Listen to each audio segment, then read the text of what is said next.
이 말씀이 하나님의 크신 은혜가 이 자리에 함께 하신 사랑하는 성도님들과 함께 하시기를 바랍니다. 아멘.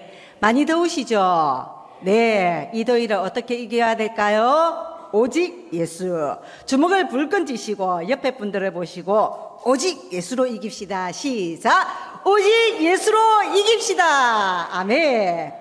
오직 예수로 이기시는 2026년 여름 되시길 바랍니다. 네. 사무엘상 8장에서는 사무엘이 널금에 이스라엘 백성들이 인간 왕을 구합니다. 사무엘은 기뻐하지 않으면서 기도합니다.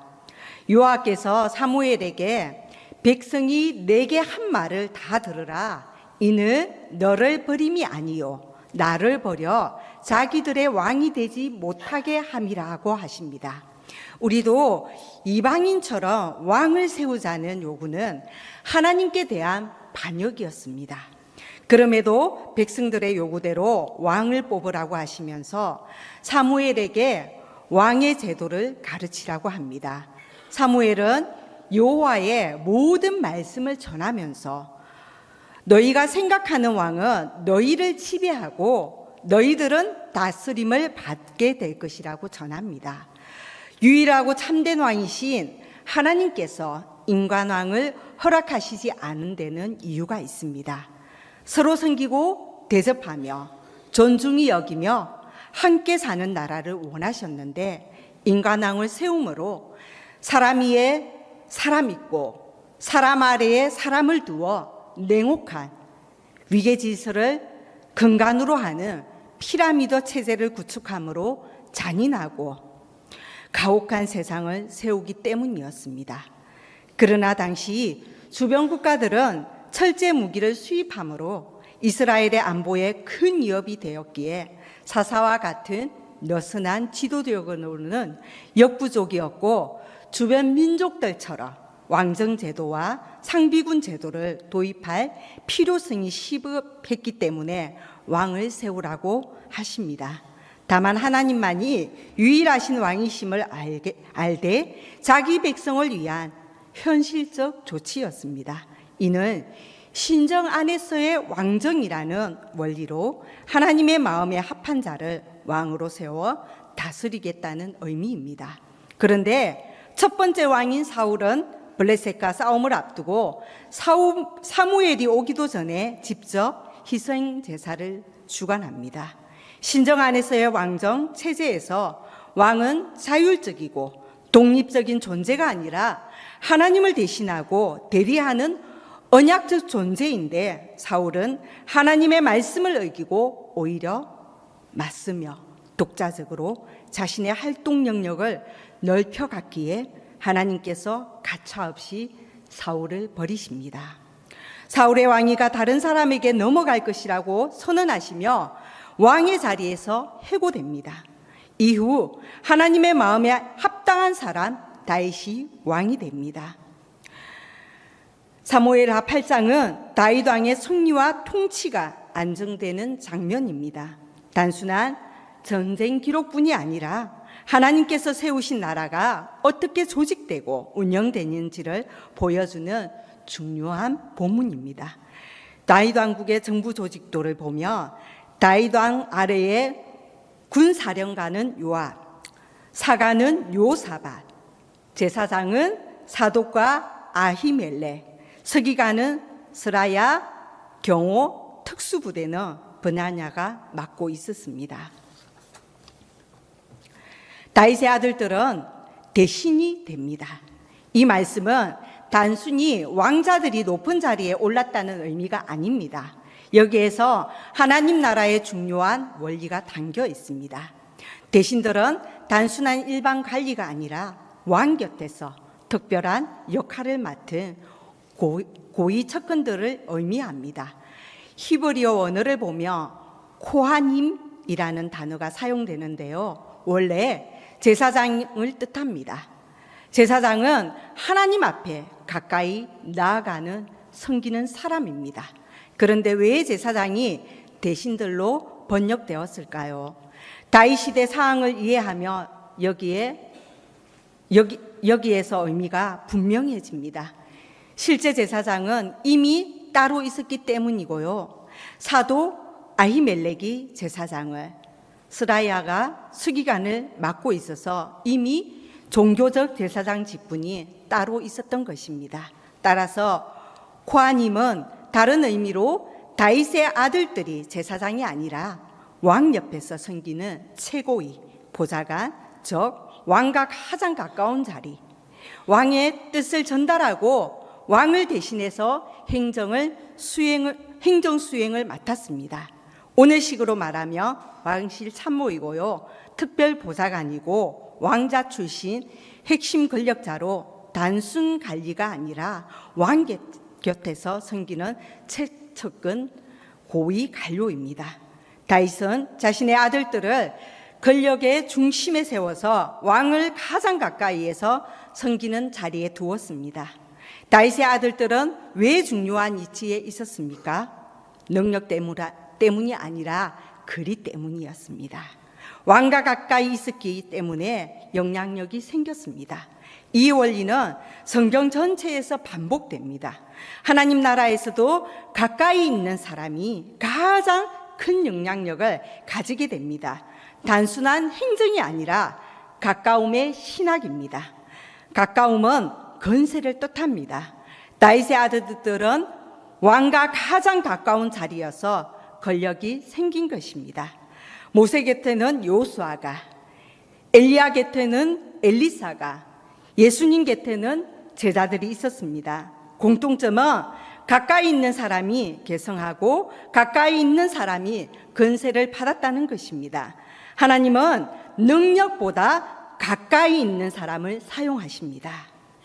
이 말씀은 오늘 우리에게도 동일하게 적용됩니다.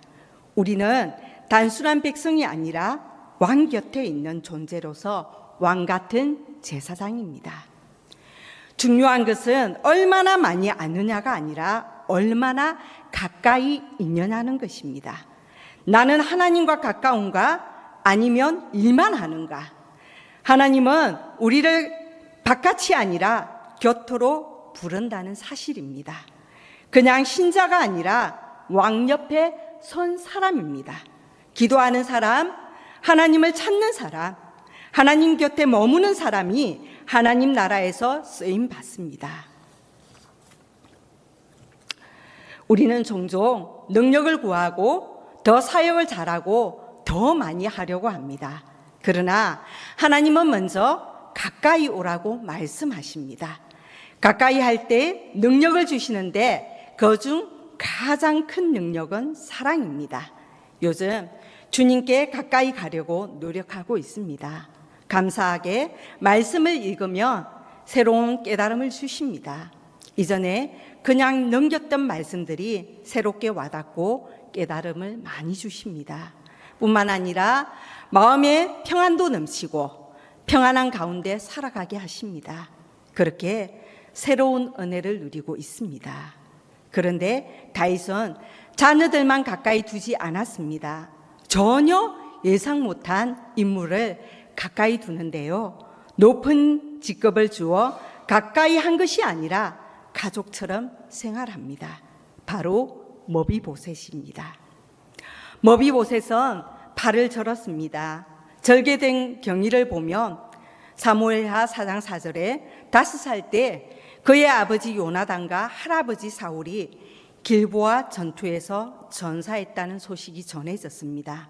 이 소식을 들은 유모가 아이를 급히 안고 도망치다가 아이를 떨어뜨리는 바람에 두 발을 다 절개되었습니다.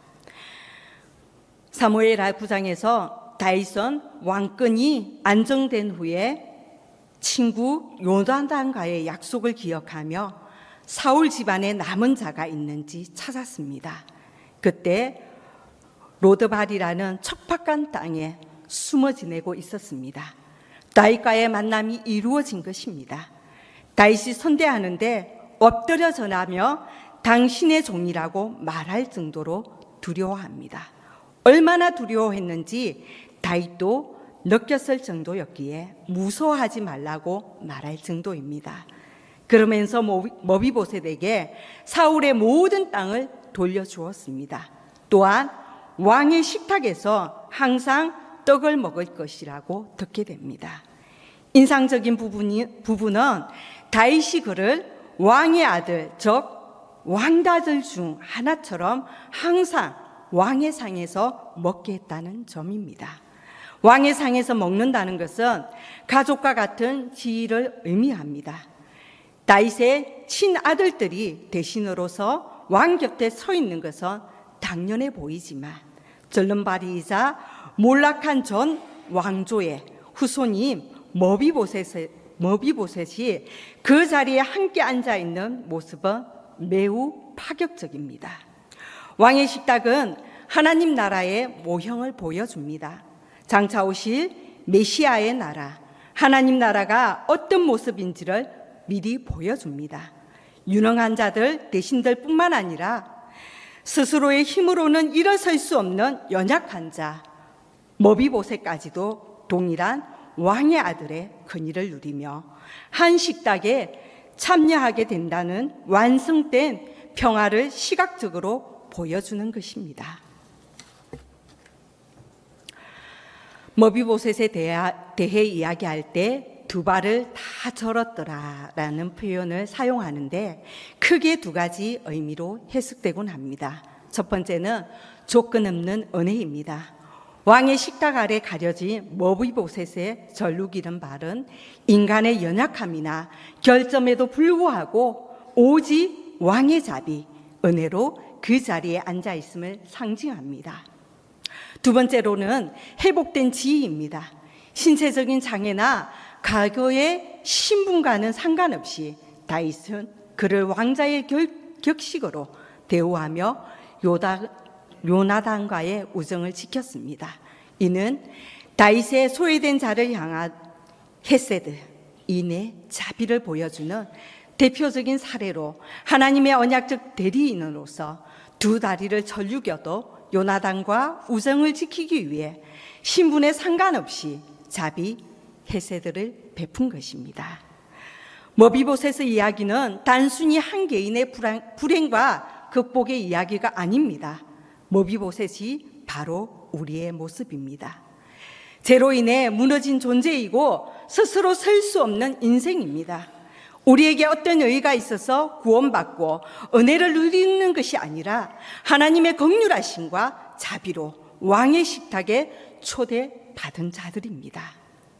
어린아이가 두 발을 절기 전후 어떤 심정으로 살았을지, 할아버지와 아버지가 힘 있는지도 잘 모를 5살 때 다쳤고 당시에 고침받으러 갈 수도 없는 상황이었을 것입니다.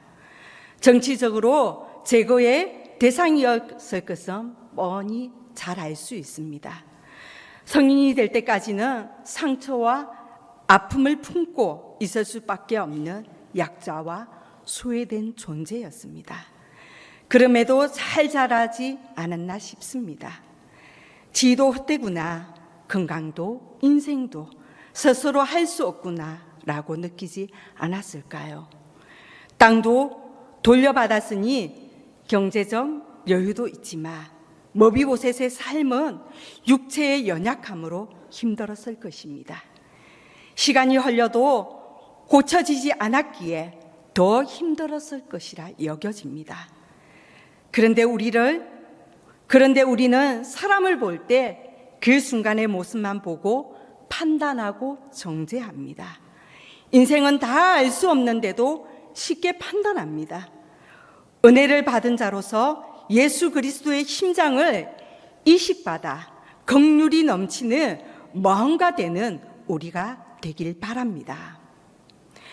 그래도 종이 있었으니 외롭지 않았다고 여겼을까요? 그런데 사무엘하 16장에 보면 시바라는 종의 모습을 보십시오. 시바의 속은 달랐습니다. 다윗이 압살롬의 반역으로 떠돌아다니게 되었는데 시바가 두 나귀에 떡 200개와 금포도 100송이와 여름 과일 100개와 포도주 한 가죽 부대를 싣고 다윗을 맞이하러 나서는 거짓을 고백합니다. 그러자 다윗이 머비보셋이 어디 있느냐고 묻는데 머비보셋이 이스라엘 족속이 오늘 내 아버지의 나라를 내게 돌리리라 하나이다 라고 말했다고 거짓을 말합니다. 그러자 다윗은 머비보셋에게 있는 것이 다 너 시바의 것이라고 말합니다. 시바는 아들이 15명이고 종이 20명이나 되었습니다. 자식을 키우는 입장이었음에도 머비보셋의 연약함을 볼 줄 모르는 자였습니다.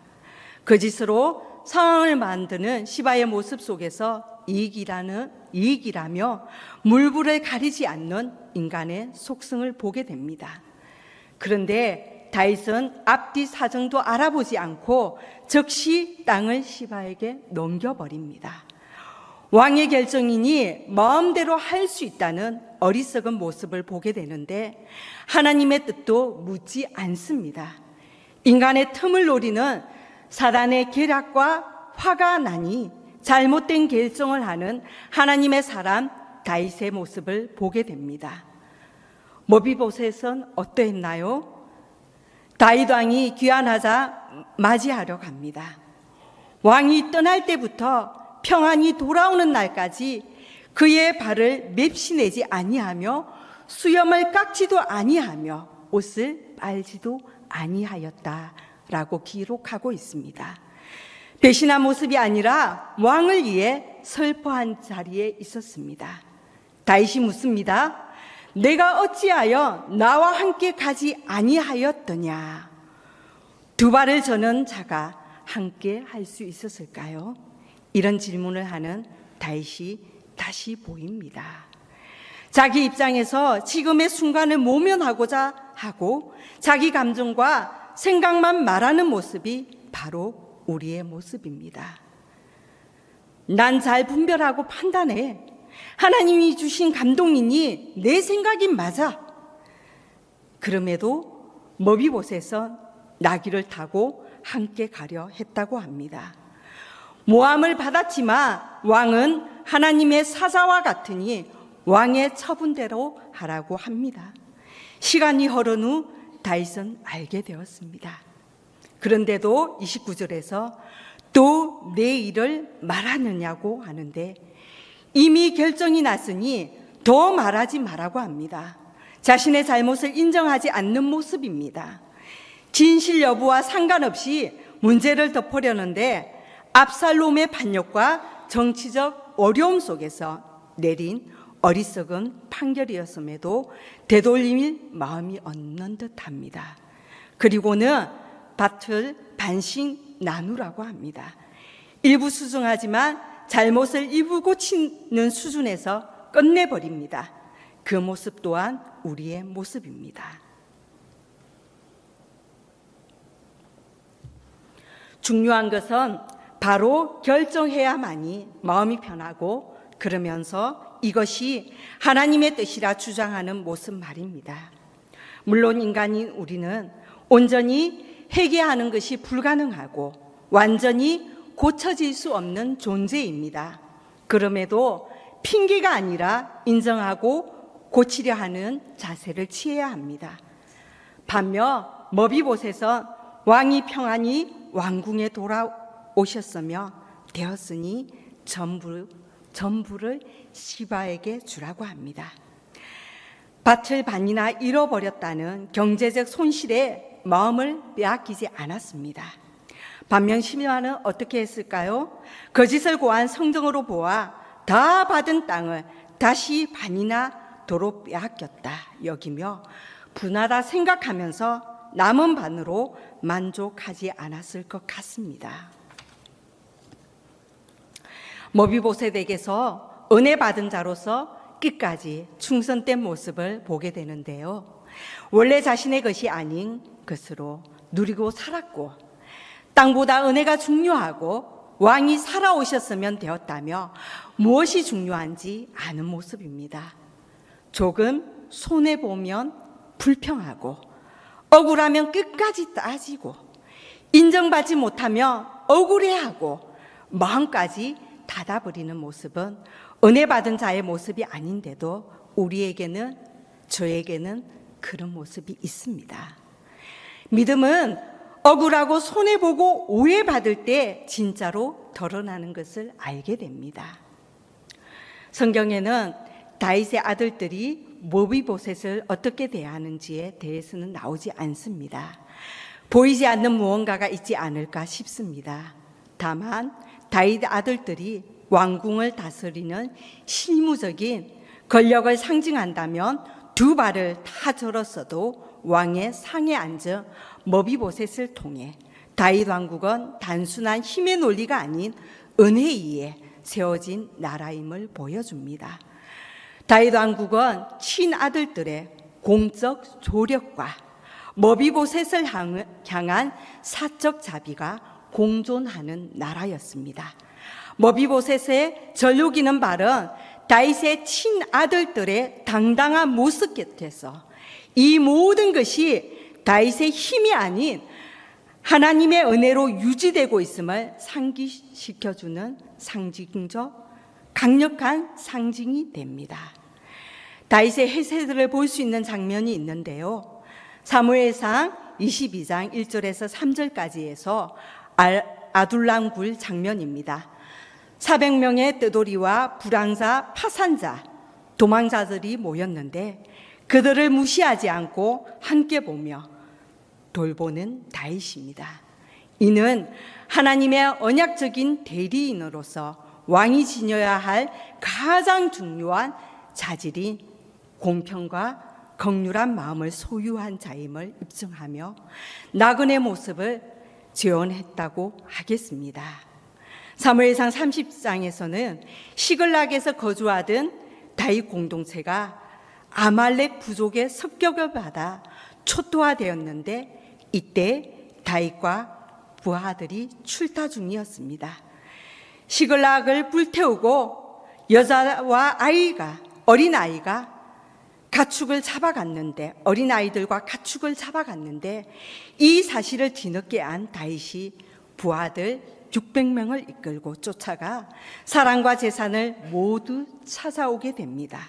그런데 부하 중 2명이 피곤하여 따르지 못했는데 다윗은 전리품을 모두에게 공평하게 나누어 줍니다. 전쟁에 참여한 부하들이 부당하다고 불평하지만 다윗은 불평을 일축하고 분배하는데요. 이때 세운 분배의 원리가 훗날 다윗이 정식으로 왕이 된 이후에도 국가의 중요한 통치 이념과 원리로 자리 잡게 됩니다. 이 또한 하나님의 언약적 대리인으로서 동지들과 경제적, 사회적으로 공정하고 공평한 공동체를 지향하는 삶을 살았던 것입니다. 영재발굴단이라는 프로를 본 적이 있습니다. 전이수란 미술을 하는 친구가 이런 말을 했습니다.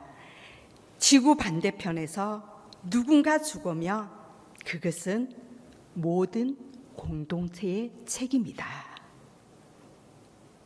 정말 멋지지 않습니까? 아프리카에 학교를 세웠다고 하는데요. 영재여서인지 나오는 어린 친구들마다 이웃과 사람들의 생각이 남달랐습니다. 과연 성도로서 우리는 어떤지요? 먼저 나 한 사람이 잘 서야 가정과 교회와 나라가 잘 세워지는 것이 맞지만 어느 순간부터 한국의 기독교는 개인주의가 되었고 남을 돌아볼 힘을 잃어버렸습니다. 자생 영역을 잃어버렸습니다. 남을 나보다 낮게 보지 못한 모습들, 분별한다는 전제하에 쉽게 비판하는 모습들, 그러면서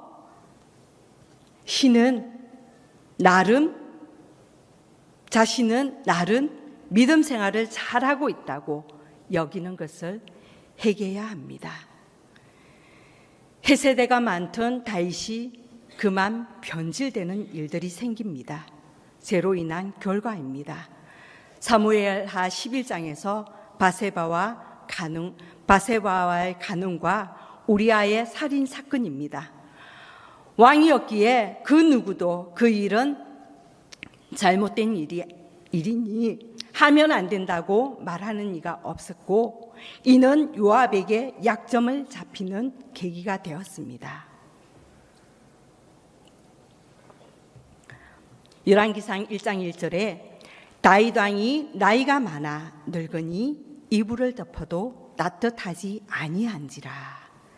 늙으며 몸이 아프고 감각이 없을 정도가 되는 것은 당연합니다. 그런데 시종들이 하는 행동을 보십시오. 다윗 왕을 위하여 젊은 처녀를 구하여서 왕을 받들어 모시게 하고 왕의 품에 누워 왕을 따뜻하게 하자면서 이스라엘 사방 영토 내에 아리따운 처녀 아비삭을 데려옵니다. 다윗 왕은 만남의 복을 누린 자입니다. 하나님이 주신 만남이었죠. 그런데 시간이 지날수록 만남이 변질되어 버렸습니다. 섬기는 자리가 아니라 왕과 신하의 관계가 되어 백성들이 왕에게 충성하는 모습을 보이고자 희한한 일들을 벌입니다. 왕에게 잘 보이려는 행위를 하는데 그만큼 다윗이 왕으로서의 입지가 남달랐던 것입니다. 결국 다윗은 말년에 도처에서 반란이 일어나고 그래서 고통을 당해야 했습니다.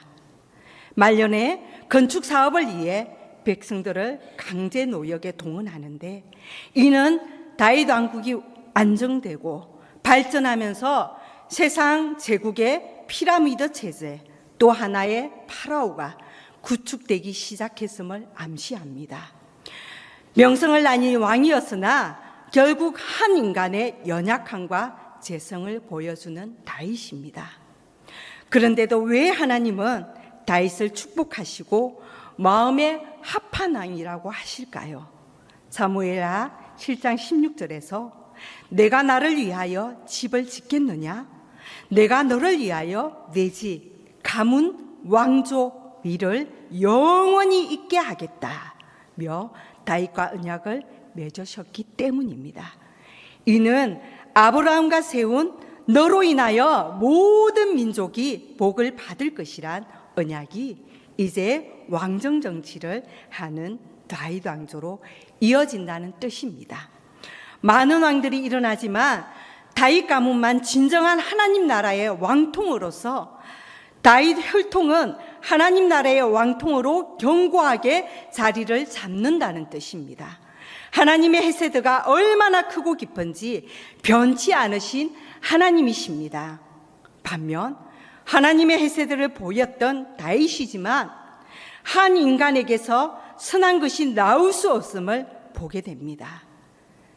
아무리 선한 왕이라도 흠이 있습니다. 인간에게는 양면성이 있기 때문입니다. 다윗과 히스기야와 요시야는 신앙이 깊고 신실했을지언정 국가 안보와 관련한 통찰력이 부족했습니다.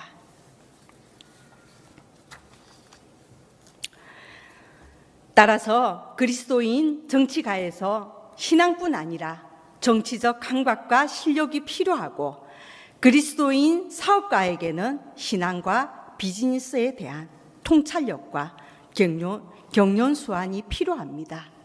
모든 그리스도인은 자신의 직업과 연관되어 출중한 실력을 갖춘 사람이 되어야 합니다.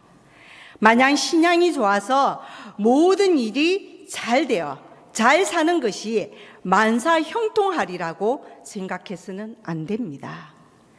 인생의 마침표를 찍는 그날까지 회개하며 주님과 가까이 하는 삶을 사는 것이 만사 형통이란 사실입니다. 비록 연약하고 부족하지만 머비보셋처럼 받은 헤세드를 기억하고 겸손히 하나님만 바라며 헤세드를 나누어주는 우리 감정교회 가족이 되길 축복합니다.